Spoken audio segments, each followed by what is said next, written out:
Hello guys, welcome back to League One predictions. And yes, that's right, League One carries on through the international break, but not a lot of it. There has been a lot of postponements, so we've only got a few games to predict, but we're still going to talk about the teams that are not in action over the weekend. I'm joined, as always, by Benjamin Bloom. How are you? I'm just embarrassed about what's about to happen because I did not have a very good week last week, did I, Matt? Let's put the scores up there. To be honest, Ben, neither of us got any predictions spot on. There's a few outcomes correct from both of us, but I've just nudged ahead now overall after last week. And before we get into the predictions, Ben, of which there's only 3 games to predict, we'll talk about what we've seen so far and which teams have impressed and which teams we're concerned about. Before we do that, guys, do share your comments down below. As I said, there's only 3 games to predict. Please do make sure to drop a like. We'll go for 500 during the international break. Let's see if we can hit 500. Make sure to subscribe here. But of course, if you've not already, the first link in the description, Benjamin Bloom, get over there, subscribe if you haven't already, where we've got Premier League content going out together. And Ben, what have you made of it? We've just spoken about at the top of the table. We've got Birmingham, Wrexham and Stockport. Well, we knew that Stockport and Wrexham were going to be good, but we didn't quite know how good. I've got to say, they've exceeded where I thought they would be. For Wrexham and Stockport to be the top 2, literally, with 10 points, given what we knew about Birmingham and thought possibly about Huddersfield. So that's been very, very sort of illuminating over these first 3 games. Very interested to hear your take on the fee Birmingham have now paid for Jay Stansfield, and Lyndon Dykes coming in as well. Birmingham are really going for this, really going for this. So, yeah, I'm looking at it, and it's very easy to do now. And I'm sure Lincoln, Huddersfield, Charlton, Barnsley, Reading, the next 4 teams down will say, shut up, Ben. You know, we're going to be involved. But remember Sheffield Wednesday, Plymouth, Ipswich, and being miles ahead of everyone else, and 101 and 99 and 96. Can you see something like that, Matt? Honestly, I don't know what to say just yet because there's so many good teams in this division. I don't know if it means they'll all be up there on ridiculous amount of points or if they'll all be taking points off each other.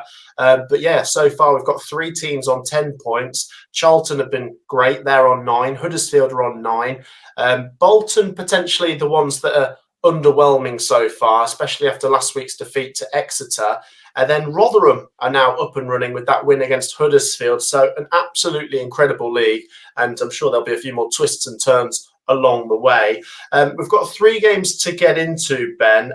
We'll do that in a second. You did ask me about Birmingham City. They didn't have to do that. They didn't have to go and get Stansfield for that amount of money. We were already very impressed and surprised by the business they've done, and they've gone and done that. I loved, by the way, that video on their socials doing his talk about being at the game tomorrow. And Tom Wagner, yeah. And Stansfield's in the background. Absolutely loved that. Yeah, I mean, the money they've spent now, the expectation. Can I invert this conversation, Matt? You're a Coventry fan. Top of the Championship. Would you have taken Stansfield at Coventry? Yes. Exactly. Yeah, honestly. So what a signing that is. I mean, they've absolutely smashed the record, which I believe was at about 4 million for the biggest transfer at this level. And they're saying, you know, in excess of 12, maybe 15 with all the add-ons. It's absolutely crazy. So if there wasn't already a lot of pressure on Birmingham, there's even more now. Yeah, right. Let's talk about the 3 fixtures, Ben. I'll let you go first because we have got 3 games to predict. We've got Barnsley v Bristol Rovers up first, and it's 2 teams that have impressed me at moments. Bristol Rovers have picked up a decent amount of points so far. They're going away to Barnsley, who've had 2 really good away wins, but at home they've fallen flat. Can they get their first home win here, Ben? I'll let you predict this one first. Yeah, I think they can, and the whole narrative is going to be Daryl Clark, who obviously took Bristol Rovers, took them up from League 2 to League 1. Am I remembering that correctly? That's right. And is a bit of a hero actually at Bristol Rovers, and he's going to be going up against them for Barnsley. I thought it was a bit of a iffy start, possibly, but as you've mentioned, the away wins, and you know you've been quite high on Lincoln as well to beat Lincoln. I've been high on Crawley, but that's maybe a bit less expectation than you have for Lincoln, understandably. So Bristol Rovers, I mean, have they had a soft start? I know I say that about a lot of teams. Got the win against, they've beaten Cambridge and Northampton so far. And would a similar test be that they went to Stockport and lost? So everything's telling me with this being at Barnsley that it's going to be a home win. I think it will be 1 goal in it. Barnsley 2, Bristol Rovers 1. Scribble that out, Matt. Go on. It's a scribble. It's a scribble, Ben. There's only 3 games to predict, and I do feel like it's best to play it safe when there's less games because you want to make sure you pick some points up. I also agree with a Barnsley 1 goal win. So seeing as you've stolen the 2-1, I'll just have to go for the 1-0. Bristol Rovers have been good. I mean, both teams are on 7 points. Barnsley, as I say, picking up those 2 wins away from home. They had that defeat to Mansfield, didn't they, on that Friday night at home. And then they could have beaten Northampton. They were 2-0 up and they drew that one as well. Yeah, got to get it right at home now. And if they win this while lots of teams are not playing, they move up to 10 points and, take some advantage. You've got to make some ground up while you're playing this extra game. Whereas the expectation at Bristol Rovers will probably be less than Barnsley. It'd be great if they could sniff around the playoffs, but what a difficult league it is this year. I'll go 1-0 Barnsley then. But I think Bristol Rovers can make it tight. But yeah, interesting, like you said, with Darryl Clark for that one.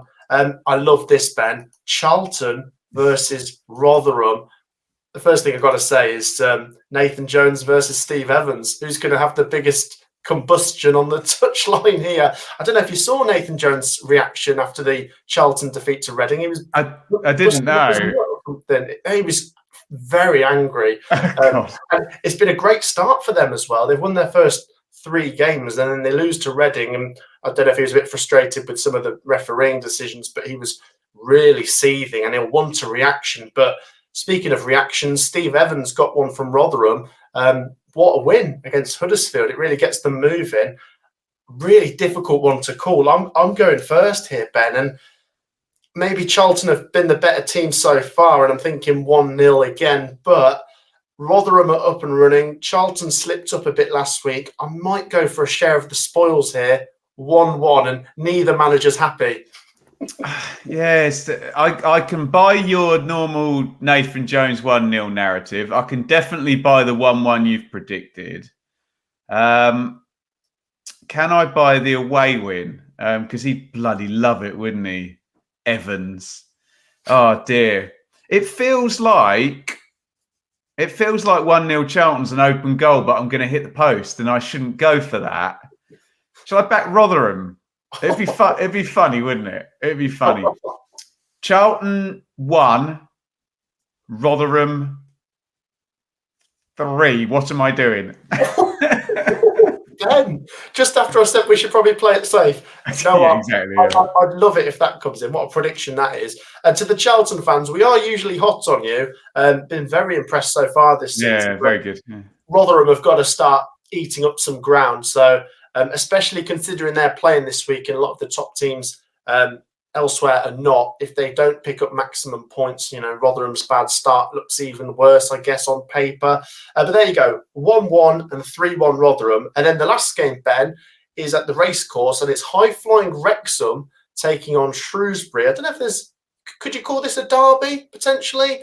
Don't know what the geography is between these two, but an opportunity for Wrexham to go very clear at the top here, Ben. Yeah, I mean, it's a big opportunity. If what we were saying, Matt, about this being a hell of a title race is going to be true, and if Wrexham are going to be in it, and maybe I'm going to have to revise my opinion that they are. I think I had them as, a little bit further down than that.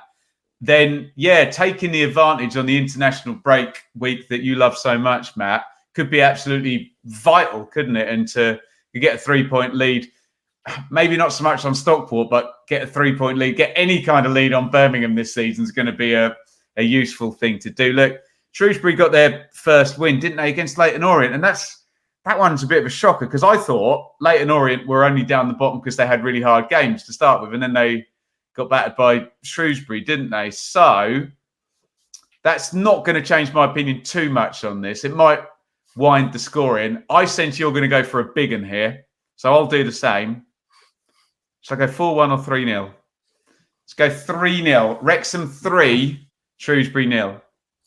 Yeah, similar lines of thinking. It's not a scribble. Yeah, I mean, actually, Shrewsbury do need a good mention because what a win that was between two teams that hadn't picked up anything yet. And I'm now a bit concerned about Orient because we did put it down as difficult fixtures, but that was not the way to lose. They're not playing this week. Shrewsbury are. I sense they might get a goal, so I'll go for the 3-1 Wrexham win. But I can't see Wrexham missing this opportunity to go clear at the top here. And, you know, winning 2-0 at Peterborough, as you'd said, Peterborough, the masters of this division. And then the week before, was it 3-0 against Reading?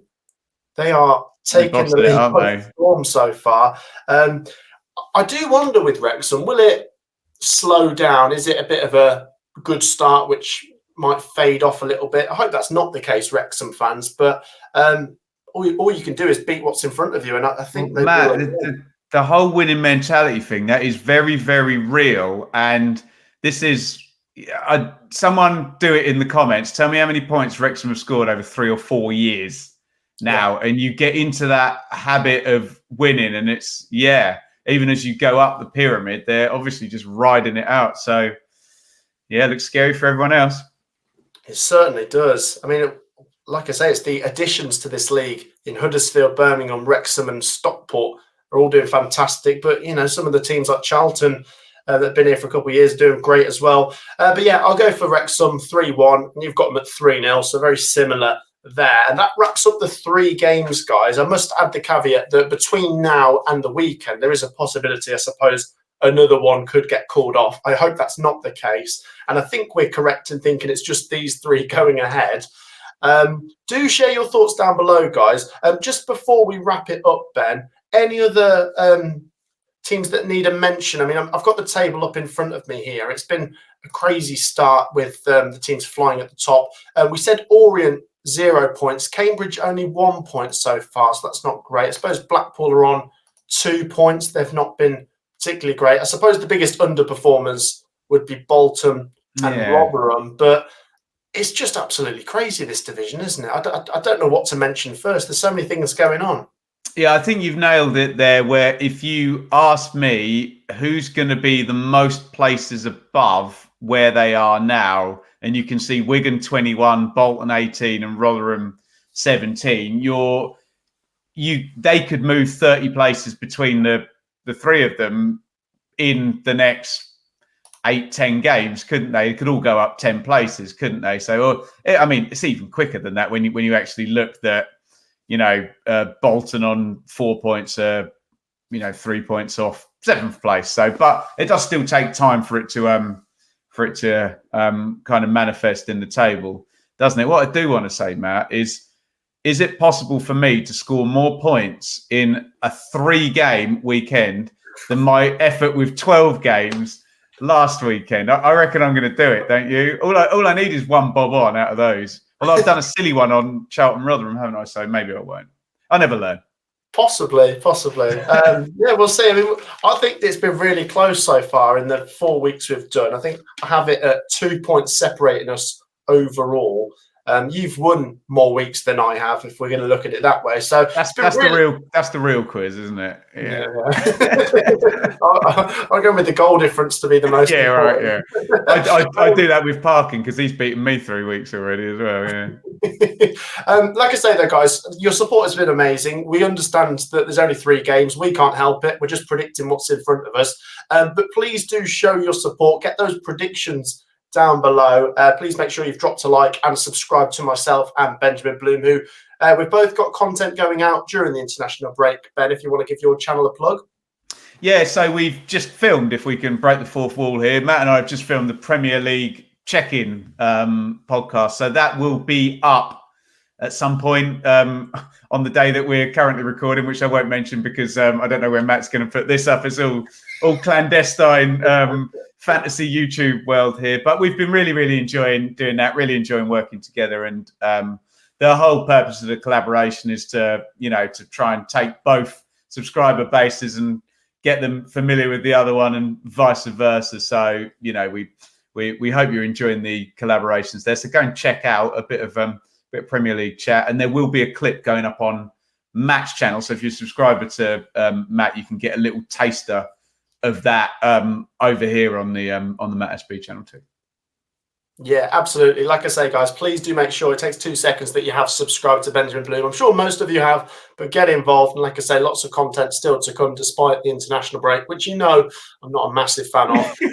But next week we'll be back to normal with 12 League One games, and I'm looking forward to predicting those, and we'll see who got more right out of these 3 games. And thank you as always for joining me, Ben, and we will see you guys in the next one. Take care. Peace out.